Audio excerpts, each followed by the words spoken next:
airport nila. Oh. Ayan. Oh. Tsaka ito. Welcome to Buchichichu. Pero talagang katabi niya is may forest na. Alam mo yon. Makikita mo lahat green. Super, super nice. Super green. So fresh. Everything's fresh. Polluted lang yung sa mga van. So, okay. Akin. Ito naman. Mabili. Ayan, oh. Puro, ano na siya. Puro kahoy na. Kahoy na talaga. Hindi mo na muna i-stress sa akin kasi magdapat-dapat na ako kakatake ng video daw. Ayan, tapos ang lang airport, oh. Ayan.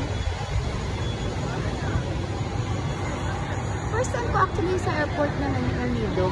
Nakapunta na ako way back 10 years ago. Pero nagbarko ako na. Ngayon ako napunta ng airport. Ayan, this is